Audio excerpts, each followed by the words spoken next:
काम धंधा ठप हो गया था, जिस कारण वो सब बेरोजगारी से जूझ रहे थे। पूरा परिवार भीषण गर्मी का मौसम झेल रहा था। हाय हाय, आज तो हमारा घर कुछ ज्यादा ही तप रहा है। पड़ोसी लोगों ने 4-4 मंजिल का मकान खड़ा करवा लिया और हम इस गर्मी के कहर में दिन काट रहे हैं। इस गर्मी का क्या किया जाए, कुछ जुगाड़ लगाते हैं। पांचों अभी सोच ही रही होती है कि तभी पड़ोस में रहने वाली पंडिताइन आती हैं। अरे सरला बहू, थोड़ा गोबर दोगी? वो मुझे घर लीपना था, आज कथा रखी है घर में, घर भी शुद्ध हो जाएगा, ठंडक भी रहेगी। पंडिताइन की बात सुनकर जुगाड़ू बहुओं को उनकी समस्या का समाधान मिल जाता है। वो उसे गोबर दे देती है। ये तरकीब हम जुगाड़ू बहुओं को क्यों नहीं सोची? पहले के लोग हर इतवार के दिन अपने घर को गाय के गोबर से लीपते थे। उनका घर कितना मजबूत और ठंडक भरा रहता था। फिर देर किस बात की है, चलो काम चालू करते हैं। सरला गौरी सारे गोबर को पानी में फेंटकर गाढ़ा घोल बनाकर आंगन को लीप लेती है। जेठानी जी, एक बार गोबर से घर लीपने के चलते पपड़ी पतली लग रही है, दोबारा से घोल चढ़ा देती है। देखो, बरसात के चलते हमारी दीवारों की सारी मिट्टी बह गई और खाना पीना बनाने में भी पूरी टाइम मिट्टी झड़ती है। अंदर बाहर की दीवार भी लीप लेते हैं ताकि हमारा घर ठंडक भरा रहे। पांचों जुगाड़ू बहुएं अपने घर को गोबर घर में बदल देती हैं।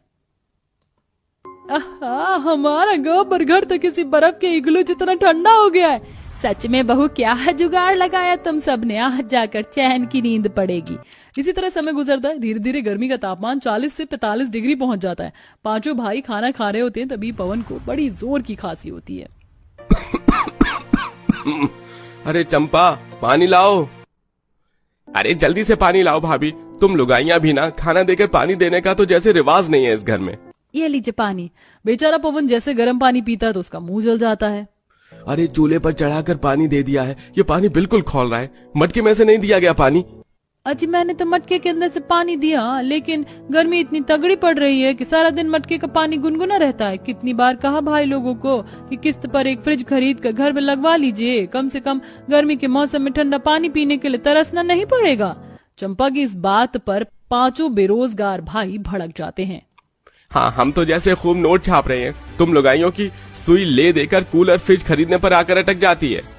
घर में छाई आर्थिक तंगी के चलते अपने बहू बेटे के बीच कलेश होते देखकर पार्वती झुंझलाकर कहती है, ये भगवान, तुम मर्द लुगाइयों को जरा सी भी लाज नहीं लग रही? सामने मैं खड़ी हूँ और तुम ऐसे झगड़ रहे हो। अड़ोसी पड़ोसी सुनेंगे तो ताली मारकर खुश हो जाएंगे। बहुओं, गरीब की जिंदगी में 2 टाइम की रोटी खाने के अलावा ये सुख सुविधा की चीज नहीं होती, समझी ना?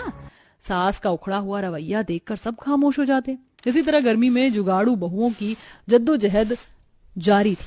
थोड़े दिनों बाद उन्हें एक भंगार की दुकान पर रद्दी कबाड़ चुनकर अलग करने का काम मिल जाता है। तभी एक दिन दुकान में